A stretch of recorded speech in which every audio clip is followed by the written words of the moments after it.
யோவேல் தீர்க்க தரிசன புஸ்தகம் 2ஆம் அதிகாரம் 26, 27. நீங்கள் சம்பூரணமாய் சாப்பிட்டு திருப்தி அடைந்து உங்களை அதிசயமாய் நடத்தி வந்த உங்கள் தேவனாகிய கர்த்தருடைய நாமத்தை துதிப்பீர்கள். என் ஜனங்கள் ஒருபோதும் வெட்கப்பட்டு போவதில்லை. அடுத்த வசனத்துல, நான் இஸ்ரவேலின் நடுவில் இருக்கிறவர் என்றும் நானே உங்கள் தேவனாகிய கர்த்தர் வேறொருவரும் இல்லை என்றும் அறிந்து கொள்வீர்கள்.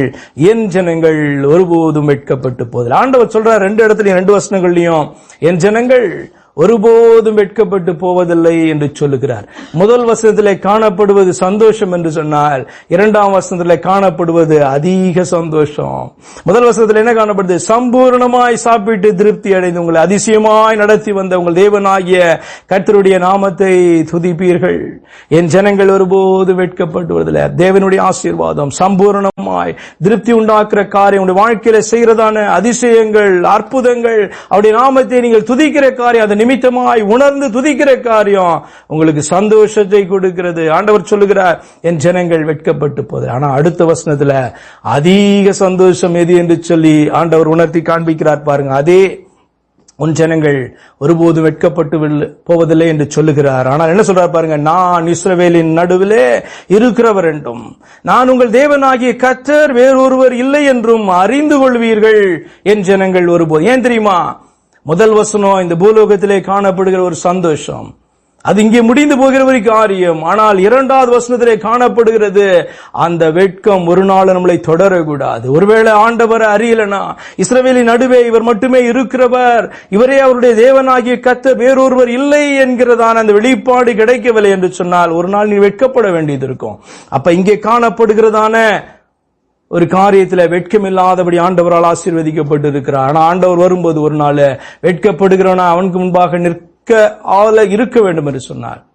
அவர் வரும் பொழுது வெட்கப்படாதவர்களாய் அவருக்கு முன்பாய் நிற்க பாத்திரவான்களாய் இருக்க வேண்டும் என்று சொன்னால் அதிக சந்தோஷம் என்ன? அவரை அறிந்திருப்பது. அவர் தான் எங்களுடைய தேவனாகிய கர்த்தர், வேறொருவர் இல்லை என்கிறதான் அந்த வெளிச்சம் கிடைக்கும் பொழுது அவர் வரும்போது உனக்கு வெட்கம் உண்டாகாதல்லவா? ஒருபோதும் வெட்கப்படுவதில்லை, ஒருபோதும் வெட்கப்படுவதில்லை என்று சொல்லி அழகாய் சொல்றார். ரோமர் 9:33 சொல்லுகிறது, இதோ இடதற்கான கல்லையும் தவறுதற்கான கண்மலையும் சீயோனில வைக்கிறேன், அவரிடத்தில் விசுவாசமாயிருக்கிறவன் எவனோ அவன் வெட்கப்படுவதில்லை என்று எழுதி. இதுதான் 2வது காரியம். அந்த மேலே யோவேல்ல காணப்படுகிற அந்த 27ஆம் வசனத்துடைய அர்த்தம் என்ன தெரியுமா? இந்த இயேசு கிறிஸ்து யார் என்று சொல்லி அறியாம, உணர்வடையாதபடி, ஏற்றுக்கொள்ளாதபடி அவிசுவாசத்தினால் அவரை தள்ளுகிறவன் அந்த கல்லின் மேல இடறி விழுகிறவனாய் காணப்படுவான். மாத்திரமல்ல, அவன் வெட்கப்படுகிறவனாய் ஒரு நாள் அவரை சந்திக்க வேண்டியிருக்கும். ஆனால் கர்த்தருடைய கிருபையினால இயேசு கிறிஸ்து யார் என்கிறதான காரியத்தை அறிவது நிமித்தமாய் ஆண்டவர் நமக்கு அதிக சந்தோஷத்தை உள்ளத்திலே கொடுத்திருக்கிறார். ஆனால் அநேகருடைய நிலை அப்படி இருக்க போவதில்லை, இல்ல அப்படி இருக்க போவதும் இல்லை. யாரு? இடறுவதற்கான கல்லை குறித்து நான் பேசுகிறேன். பாருங்க, உண்மை என்ன? உண்மை காரணம் என்ன? யோவான் 4:25, 26 வசனங்கள்ல பார்க்கிறோம். யோவான் 4:25, 26 அந்த ஸ்திரீ அவரை நோக்கி, கிறிஸ்து எனப்படுகிற மேசியா வருகிறார் என்று அறிவேன், அவர் வரும்பொழுது எல்லாவற்றையும் நமக்கு அறிவிப்பார், எங்களுக்கு தெரியாதெல்லாம் சொல்லிக் கொடுப்பார் ஐயா என்று சொல்லி என்ன பண்றா? அவர் சொல்றா. அதற்கு இயேசு சொல்றார், உன்னுடைய பேசுகிற நானே அவர் என்றார். அப்ப இந்த மேசியா வந்து எல்லாவற்றையும் சொல்லிக் கொடுப்பார், தெளிவாக்குவார் என்று சொல்லி அவர்கள் விசுவாசித்துக் கொண்டிருந்தார்கள். எங்க? யூதாவிலே காணப்பட்டவர்கள் மாத்திரமல்ல, சமாரியாவிலே காணப்பட்டவர்களும் கலிலேயாவிலே காணப்பட்டவர்களும் யார் யாரெல்லாம் விசுவாசித்தாலும் அத்தனை பேர் எதிர்பார்த்துட்டு இருந்தாங்க, மேசியா வருவாரையா, எங்களுக்கு சொல்லிக் கொடுப்பார். இயேசு சொல்றார், நான் தான் அவர். அப்ப அவர் வந்து சொல்லிக் கொடுக்கிறார். அவர் மேலேயே பாத்தீங்கன்னா இடறி விழுகிறதான ஜனக்கூட்டம் அன்று காணப்பட்டது. அதற்கு பின்பு இந்நாள் வரை வாய்ப்பு தொடர்ந்து கொண்டிருக்கிறது. யோவான் 15ஆம் அதிகாரம் 26ஆவது வசனத்தில் எப்படி வாசிக்கிறோம்? பிதாவினிடத்திலிருந்து நான் உங்களுக்கு அனுப்ப போகிறவரும் பிதாவினிடத்திலிருந்து புறப்படுவருமாகிய சத்திய ஆவியான தேற்றரவாளன் வரும்பொழுது அவர் என்னை குறித்து சாட்சி கொடுப்பார் என்று இயேசு சொல்லுகிறார். அப்ப இயேசு மனிதனாக வந்து பேசிவிட்டு அதற்கு பின்பு யோவான் 14ஆம் அதிகாரம் 17-19 வசனங்களை சொல்லுகிறார், நான் உங்களை திக்கற்ற விடாதபடிக்கு நான் வருவேன் என்று சொல்லி, ஆண்டவரே உலகமும் என்னை காணாது, அதாவது உலகம் அந்த சத்திய ஆவியானவரை காணாது, ஆனால் நீங்களோ அவரை காண்பீர்கள் என்று சொல்லி பாத்தீங்கன்னா தான் வரப்போகிறதாக என்ன பண்றாரு அவர் யோவான் 14ஆம் அதிகாரம் 17, 18, 19 வசனங்கள்ல பேசுகிறார். 15ஆவது வசனம் சொல்றார், பிதாவினிடத்திலிருந்து நான் உங்களுக்கு அனுப்ப போகிறவரும் பிதாவினிடத்திலிருந்து புறப்படுகிறவருமாகிய சத்தி. அப்படின்னு என்ன அர்த்தம்? பிதாவின் ஆவியே உங்களுக்குள்ள வரும், உங்களுடைய தேவன் உங்களுக்குள்ளாக வருவார் என்று சொல்லி அவர் சொல்லுகிறார். யார் அனுப்ப போறாரா? இயேசு கிறிஸ்து அனுப்ப போறேன் அப்படின்றார்.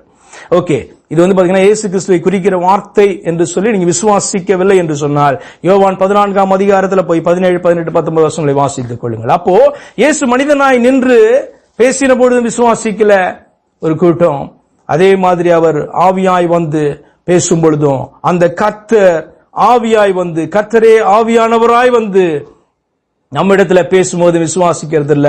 என்ன தெரியுமா அவர் சொல்லிக் கொடுப்பார்? இயேசு சொன்னாரு, அவர் என்னை குறித்து சாட்சி கொடுப்பார். பரிசுத்த ஆவியானவர் அல்லது தேவ ஆவியானவர் அல்லது தேவ நம்மோடு கூட இருந்தால் அல்லது நமக்குள் இருந்தால் யாரை குறித்த சாட்சி வெளிப்படும் தெரியுமா?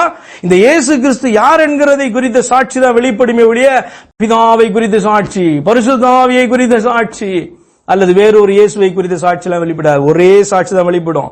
தேவ ஆவியானவர் உங்களுக்குள் இருந்தால், ஒரு ஊழியக்காரனுக்குள்ள இருந்தா அவன் என்ன தெரியுமா பேசுவான்? இயேசு கிறிஸ்துவை குறித்த சாட்சியை அவன் அறிவித்துக் கொண்டே இருப்பான். அந்த மெய்யான இயேசு யார் என்பதை சொல்லிக் கொண்டிருப்பான். அன்னைக்கு மனிதனாய் இறங்கி வந்து பேசினான் அந்த ஸ்திரியோட, உன்னோட பேசுகிறார் நானே அவர் என்று.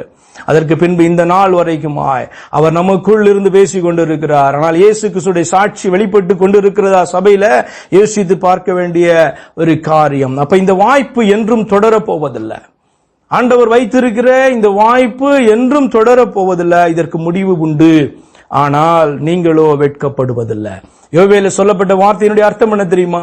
நீங்களோ வெட்கப்படுவதில்லை. காரணம் என்ன? இஸ்ரவேலின் நடுவிலே நானே இருக்கிறவர் என்றும் நானே உங்கள் தேவனாகிய கர்த்தர் என்றும் வேறொருவர் இல்லை என்றும் நீங்கள் அறிவீர்கள். அதற்கு பின்பு ஊற்றப்படுவதுதான் பரிசுத்த ஆவி. அப்ப அதற்கு பின்பு ஊற்றப்பட்ட பரிசுத்த ஆவி என்னதான் சொல்லிக் கொடுப்பார்? தேவன் என்னதான் சொல்லுவாரு? இயேசு கிறிஸ்துவை குறித்த சாட்சியை சொல்லிக் கொண்டே இருப்பார். வேற யாரை பொறுத்தும் அவர் பேச போறதில்லை. அப்ப இன்னைக்கு இருக்கிறதான ஆவிகள்லாம் என்ன பேசிட்டு இருக்கு தெரியுமா? இயேசு கிறிஸ்துவை மட்டும் விட்டுட்டு மற்றதெல்லாம் பேசிட்டு இருக்குது. அவருடைய நாமத்தை மட்டும் விட்டுட்டு மற்றதெல்லாம் பேசிட்டு இருக்கு. இதுக்கெல்லாம் ஒரு முடிவு உண்டு. மார்க் 8:38 சொல்கிறது, ஆதலால் விபச்சாரமும் பாவம் உள்ள இந்த சந்ததியில் என்னை குறித்தும் என் வார்த்தைகளை குறித்தும் எவன் வெட்கப்படுவானோ அவனை குறித்து மனுஷகுமாரனும். யார் வரப்போறா? அவர்களுக்கு முன்னாடி நின்று அந்த பேசின அந்த மனுஷகுமாரன். இன்றைக்கு கர்த்தரே ஆவியானவர் என்று அவர் சொன்னபடியே அந்த கர்த்தர் நமக்குள்ள ஆவியானவராய் இருந்து பேசிக் கொண்டு இருக்கிறார். அவரை குறித்த சாட்சியை சொல்லிக் கொண்டே இருக்கிறார் மெய்யான ஊழியக்காரர்களின் மூலமாக. ஆனால் ஒரு முடிவு உண்டு. அவர் சொல்லுகிறார், மனுஷகுமாரனும் தமது பிதாவின் மகிமை பொருந்தினவராய். உனக்கு முன்பாய் சாதாரண ஒரு மனித குமாரனாய் காணப்பட்டவர் வரும் பொழுது நீ பிதா என்று சொல்லிக் கொண்டு இருக்கிறாயே, அவருடைய மகிமையோடு கூட அவர் இறங்குவார், பரிசுத்தவான்களோடு கூட இறங்குவார் அல்லவா? அப்பொழுது வெட்கப்படுத்துவார் என்று சொல்லி காணப்படுது. அப்ப வெட்கப்படுவார் அப்படின்னு என்ன தெரியுமா அர்த்தம்? நீ வெட்கப்படுவ. எவனெல்லாம் அந்த இடறதற்கான கல்லுல அவன் இடறி விழறானோ அவனெல்லாம் வெட்கப்பட போகிறான். உங்களுக்கு தான் திரும்பவும் சொல்லுகிறேன், சந்தோஷம் என்பதும் அதிக சந்தோஷம் என்பதுக்கும் வித்தியாசம் என்ன தெரியுமா? இதுதான் யோவேல் 2ஆம் அதிகாரத்துல 26, 27 வசனங்கள் சொல்லுது. ஒன்று, உனக்கு பூமிக்குள்ள தான் அந்த ஆசீர்வாதங்கள் உனக்கு சந்தோஷத்தை கொடுக்கும். 27ஆம் வசனத்துல அவர் யார் என்று அறிந்து கொள்ளும் பொழுது அது பாத்தீங்கன்னா உங்களுக்கு நித்திய சந்தோஷத்தை, அதிக சந்தோஷத்தை கொடுக்கிற காரியமாயிருக்கும். நீங்கள் பாக்கியவான்கள். ஆண்டவரை அறிந்திருக்கிறபடினால நீங்களும் நானும் பாக்கியவான்கள். ஆண்டவரை அறிவிக்கிறதான, அவரை சொல்லிக் கொடுக்கிறதான இடத்துல ஆண்டவர் வைத்திருக்கிறார்.